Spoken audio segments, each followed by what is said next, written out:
Pô, eu fiz um caso, até pelo DH, que não tem outra possibilidade de ser suicídio. Não existe outra possibilidade. Só que o cara, ele tá quase, ele quase arrancou a própria cabeça com faca. E você olha e você fala, mano, como pode? E não existe a mínima possibilidade de ter sido homicídio. Tem toda a dinâmica de mancha de sangue, então você vê que foi um suicídio. Só que quando você olha a lesão... Você fala, não. Né? Como que o cara se auto... Exatamente, como que ele conseguiu fazer um negócio dessa profundidade, desse... E consegue, assim, não é... Pô, a gente pega situações... Juliane, caso Juliane. Lembra da... É didático. Da Juliane? É didático esse Não. caso. A Juliane, ela era uma policial militar que foi num bar, numa festa na Paraisópolis, sim. e sumiu. Sim. E aí, quando ela foi encontrada, quando se reparava na questão de rigor, mortes e tal, não batia com o tempo de morte que tinha conforme a investigação. O ferimento não batia. Acharam o corpo, né? Dentro de um do porta-mala. Mas aí o tempo dos testes ali não batia com o que se tinha de relato. Nada. É isso? Então assim, eu não sei precisar exatamente para você agora o tempo, mas foi alguma coisa... A ideia era que tinha sido na quinta. Isso que eu ia falar. O crime foi na quinta, aí já tinham relatos que nessa quinta-feira mesmo ela já tinha sido morta. Só que o corpo apareceu na terça, né?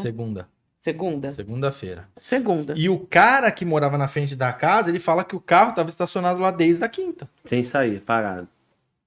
E a última vez que ela foi vista foi na quinta. Isso. Só que, se ela estava dentro do porta-mala de um veículo desde quinta-feira, existem sinais, né, cadavéricos, que não condizia com o que a gente tinha encontrado. Você ia ter, no mínimo, aquele ferimento ali já com um aspecto já bem mais preto, né? Uhum. Não, tava um sangue vivo ainda. A quantidade de álcool que foi encontrado no corpo dela, por ser volátil, não tinha. E ela não estava em estado de putrefação. Eu olhava o cadáver, parecia um cadáver Não tinha fresco. que estar lá, você entendeu? Então, assim, ele virou um caso didático. É didático. Quem batesse o olho naquele corpo e falava assim, ela morreu de domingo para segunda. Quem batesse o olho naquele corpo, por todos os sinais, né, falava assim, ela morreu de domingo para segunda. E não, a investigação, Isso que eu ia te falar. as testemunhas, tudo indica que ela morreu na quinta. O que torna o caso muito curioso a ponto do Leandro levantar dessa forma é isso. Porque ficou comprovado que foi na quinta realmente. E como que esse corpo estava desta forma na segunda? É muito isso, assim. A gente vê muita coisa que na teoria é bonito pra caralho, mas na prática você vê coisas que você fala, porra, teve uma resistência, foi você o Edu, não foi? Daquela Juliane, foi eu e o Edu. Não, aquela resistência que foi na Paraisópolis, que o cara tomou um tiro... Foi eu e o Edu. O cara tomou 2 tiros de fura. Um no coração e um no... Um no coração e fraturou o fêmur.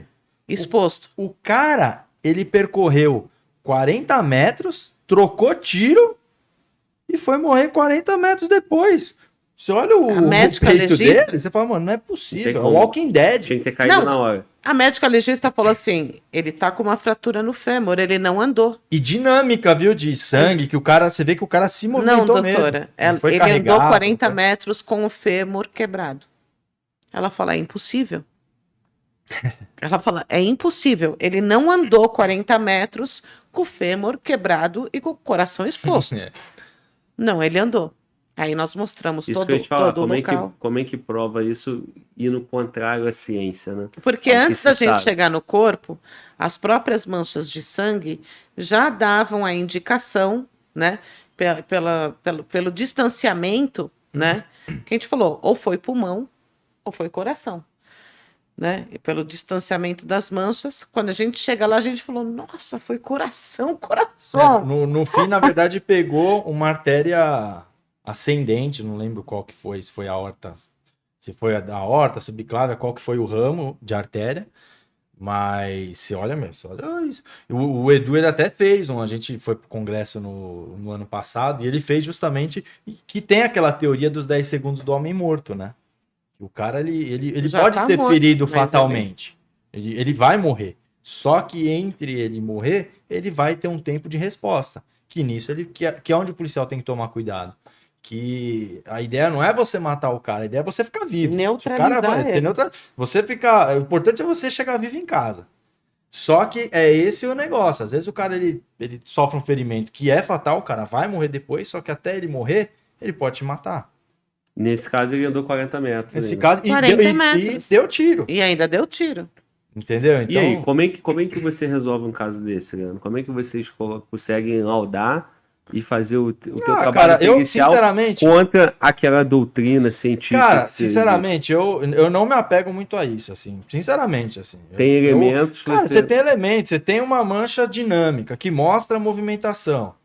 Entendeu? É esse caso do suicídio que eu fiz da casa. Você tem todo a casa impecável de limpa e no lugar onde foi, você vê toda a dinâmica. Um autor, ele ia se sujar, ele não teve onde se limpar nessa casa. Eu procurei pontos onde ele podia se limpar, não tinha. A região do chuveiro, onde o cara realmente estava morto, não tinha sangue diluído, que mostrou que alguém pudesse ter se lavado. Então você tem toda uma dinâmica que mostra que foi aquilo. Só que o ferimento, ele assustava. Mas eu fiquei seguro, porque é isso, o local, ele vai falar pra gente. Por isso que às vezes o legista, ele acaba tendo mais dificuldade que a gente, porque ele só tá vendo o corpo, ele não tá vendo o local. Limpo já, né? E é uma coisa que já teve delegados na antiguidade, o Dr. Desgualdo, né? Que ele fazia legista e acompanhar local do DHPP, tinha legista que acompanhava local do DHPP. E hoje já é outra realidade e tal, mas porque isso muda muito a cabeça do cara. Porque o cara tá com aquela coisa de teoria, ele não acompanha o local e ele vai chegar lá e vai falar, não vou. Tanto é que nesse caso eu falei com a colega legista e ela falou que não ia colocar suicídio. Porque, por causa da lesão e tal. Eu expliquei, falei como é que tava o local e tal. Não sei como é que foi no final, mas é isso. A gente tá vendo o todo.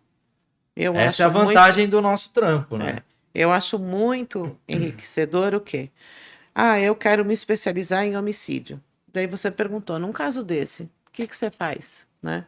Então, acho que assim, quando você começa a entrar nessa área homicídio, vamos falar de homicídio? Vamos.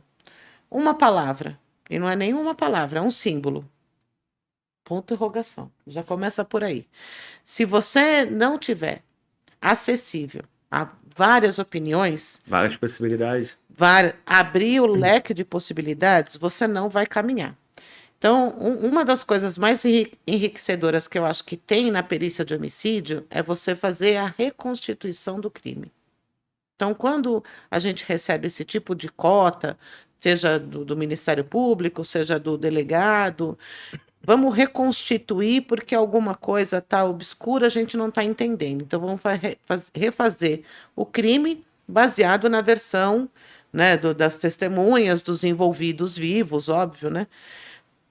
Quando você vai fazer a reconstituição e você fez o local, você fala assim, entendi, mas você fica quietinha, né? Você não fica alardeando. Porque às vezes você vai pelo óbvio. Então, o Leandro tomou um tapa na cara.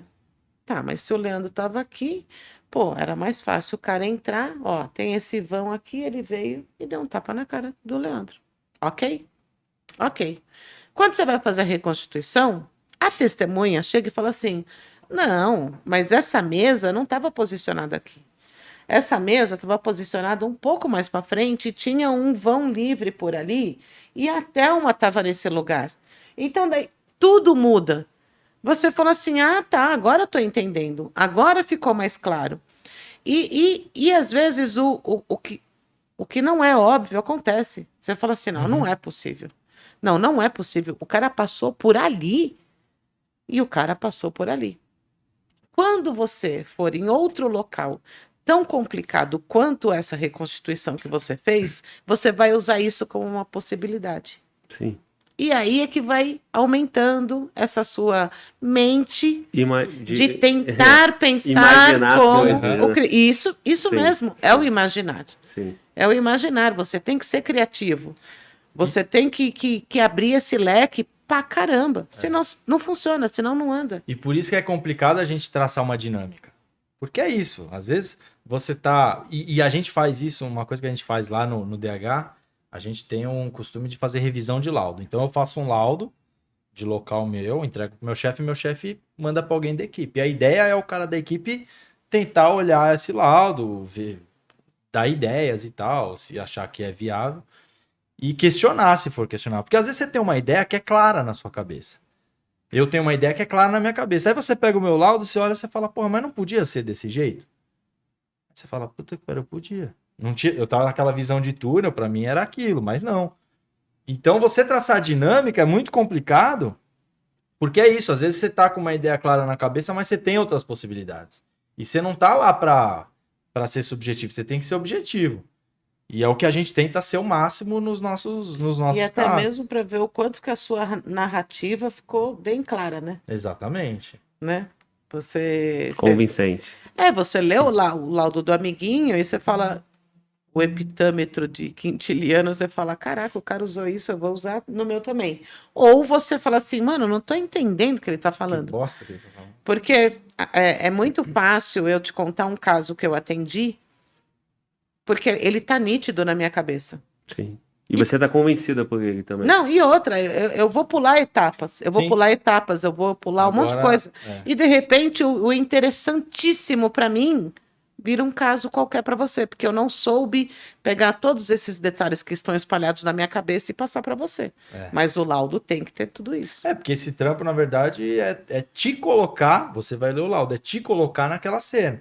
Então, a gente tem que ter um cuidado para colocar isso no papel de forma que seja claro para você ter toda aquela ideia. Porque quando a gente está contando, para a gente é óbvio, mas para quem está lendo, não. Você não vai ter aqueles detalhes e tudo. Então, a gente tem que ser minucioso nisso. Só que você também não pode ser perder muito tempo com bobeira, porque a pessoa que está lendo vai se perder naquilo e não vai entender a essência do caso. Por isso que eu sou importante. Exatamente. Aumenta as imagens. Uma boa Porque em foto. vez de ficar lendo, o cara vai nas fotos, imagem, né? né? Vai na historinha em quadrinho, fala, Pois é. entendi.